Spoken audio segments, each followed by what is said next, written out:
안녕하십니까. 전국의 법무사 수험생 여러분, 가족관계 등록법을 담당하고 있는 이찬엽입니다. 자, 이번 시간은 개관 시간입니다. 전체 윤곽을 한번 파악하고 가족관계 등록법을 어떻게 공부할지 이 앞으로 공부할 내용에 대해서 한번 살펴보는 시간을 갖도록 하겠습니다.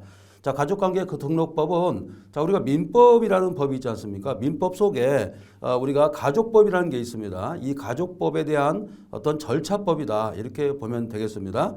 자, 가족관계 등록법은 민법은 실체법 아니겠습니까? 그래서 이 가족관계 등록법은 절차적 성격을 많이 가지고 있어요. 따라서 이것은 형식을 매우 강조하는 그런 법이 되겠습니다.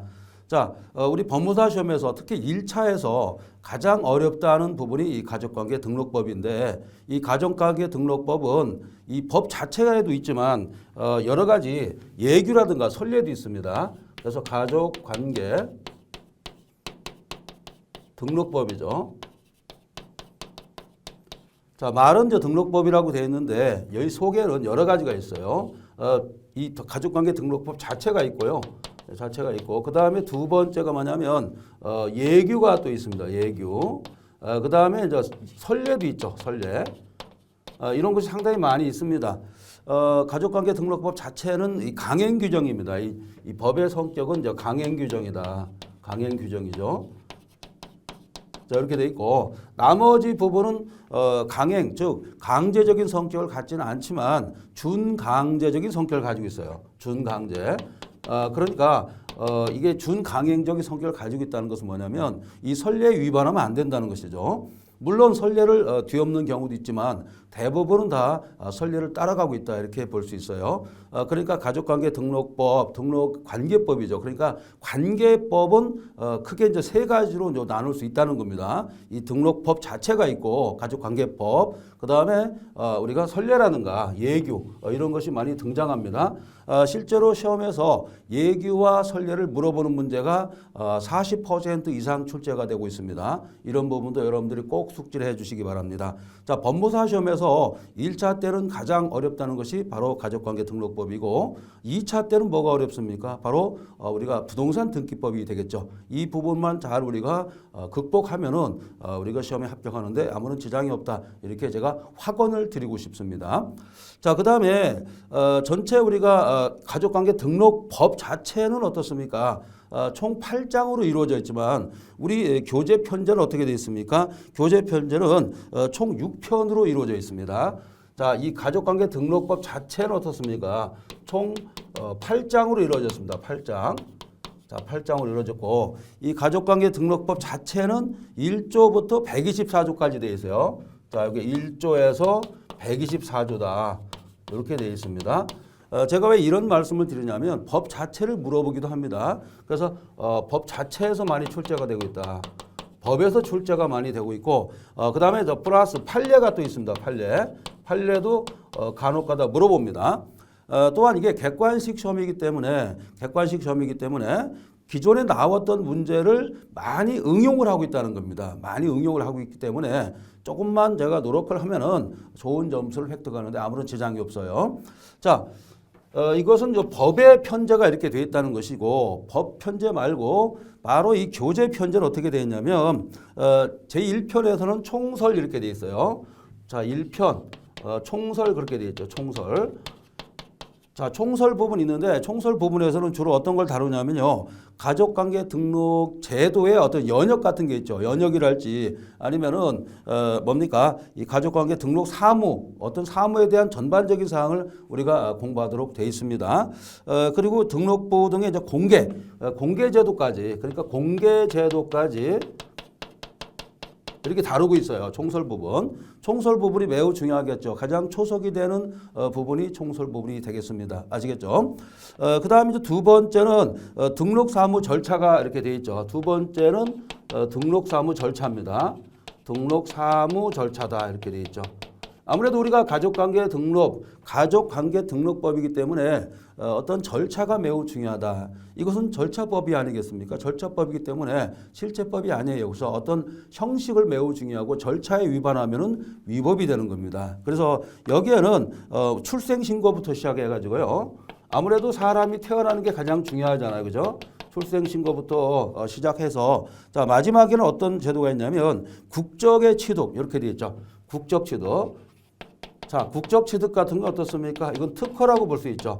자 출생신고. 자 이 사람이 자연인으로 태어났습니다. 한국에서 자연인으로 태어났으면은 그냥 그대로 두면 안 되겠죠. 어떤 등록을 해야 되는데 가족관계 등록부에다가 등록을 해야 자연인으로서 그다음에 대한민국 국민으로서 자기 역할을 할 수가 있는 겁니다.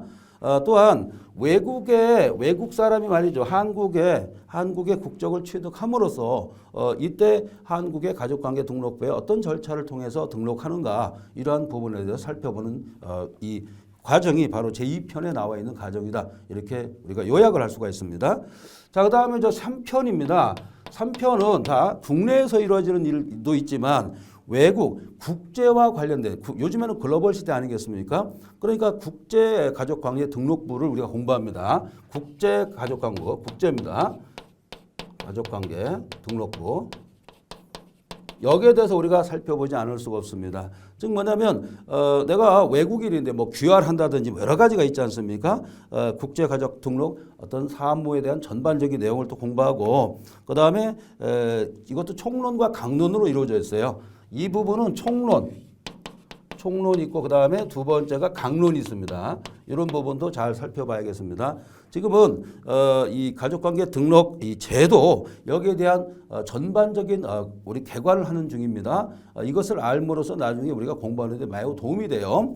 자, 그 다음에 따질 것이 바로 등록부가 제대로 돼 있었는데 잘못 어떤 하자가 있다든지 변경사항이 있으면 등록부를 원래 있던 것을 바꿔야 되지 않습니까? 이것을 등록부 정정이라고 합니다. 네 번째가 등록부 정정입니다. 등록부를 정정한다. 자, 어떤 문제점이 발생하면은 이것을 바꿔야 되지 않습니까? 이러한 절차가 등록부 정정 이런 절차로 볼 수 있어요. 등록부 정정도 직권에 의한 경우도 있고 신청 두 가지로 판단할 수 있다 이런 얘기죠. 이 경우는 두 가지입니다. 직권 일단 뭐 직권도 있고 그 다음에 신청에 의한 경우도 있습니다.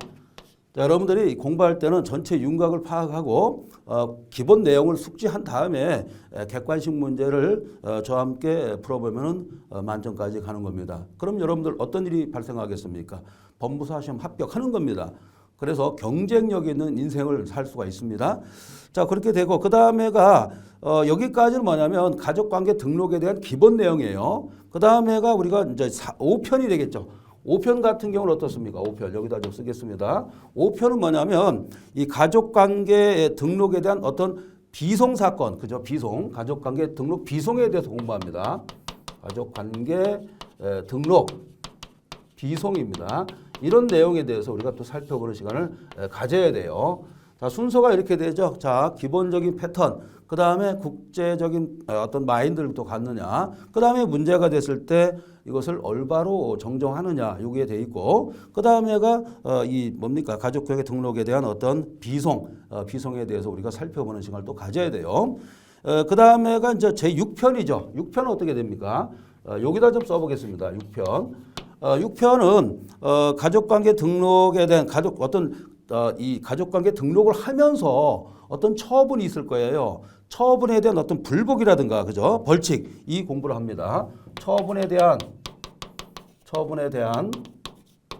불복 절차가 있는가, 그 다음에 이에 따르는 어떤 벌칙이 무엇이 있는가를 공부하는 겁니다. 이게 바로 가족관계 등록법의 요체가 되겠습니다. 그러니까 가족관계 등록법 자체는, 그죠? 법 자체는 어떻습니까? 법 자체는 총 8장으로 이루어져 있어요. 즉 목적부터 이것도 마찬가지죠. 과태료 부과라든가 이 징수에 대해서 우리가 이 규정은 돼 있거든요. 그렇지만 이 교과서 편제는 그 방법이 아니다. 총 6가지로 편제가 되어 있다는 겁니다. 이런 부분도 좀 우리가 신경을 쓰면서 공부를 해야겠습니다. 자, 우리가 첫 번째 주 강의로 들어가기 전에 항상 제가 당부드리고 싶은 건 뭐냐면 이 법무사 시험을 빨리 합격하려면은 이 심플하게 내가 공부를 해야 되겠고 선택과 집중을 해야 됩니다. 그럼으로써 내가 효율을 높일 수가 있단 말이에요. 특히 이 줄을 걸 때도 세세한 어떤 의미를 가지고 줄을 그어야겠고 그 다음에 수업을 받으면은 곧바로 복습을 해야 됩니다. 자기 나름대로 서브노트라든가 이런 문제를 체크를 해 두시기 바랍니다. 또한 객관식 문제로 들어갔을 때는 어떻습니까? 이 문제 그 자체에다가 답을 달면 안 됩니다. 그것을 그대로 여백으로 남겨놓고 옆에 아니면 밑에다가 어떤 해설에다가 체크를 해야지 답에다가 문제를 만약에 문제에다가 체크를 해 두시면은 다음에 우리가 효과적인 공부가 안 된다는 겁니다. 이런 점도 여러분들이 꼭 숙지를 해 주시기 부탁드리겠습니다. 자, 지금은 가족관계 등록법 이 개관 시간입니다. 그래서 이 개관 시간에 여러분들이 얼마나 효율적으로 접근할 수 있는가 여기에 대해서 살펴보고 있는 중입니다. 그리고 공부하는 방법 여기에 대해서 몇 가지를 제가 말씀을 좀 드리고 있는 중이죠. 그리고 나서 한 2, 3일 있다가 또 복습을 해야 됩니다. 왜 그러냐면 가족관계 등록법은 용어가 처음 보는 용어가 많고 특히 민법을 모두 아는다는 전제하에 공부하는 그런 과목이기 때문에 처음부터 공부하신 분들은 좀 낯설 수가 있습니다. 그렇지만은 여러분도 잘 아시겠지만 시대고시 교육에서 나온 이번에 법무사 기본서가 매우 아주 탁월합니다. 그래서 이 탁월한 이 교재를 가지고 여러분들이 반드시 합격할 것으로 제가 확신하는 바입니다. 자, 그럼 본 수업에서 찾아뵙겠습니다. 감사합니다.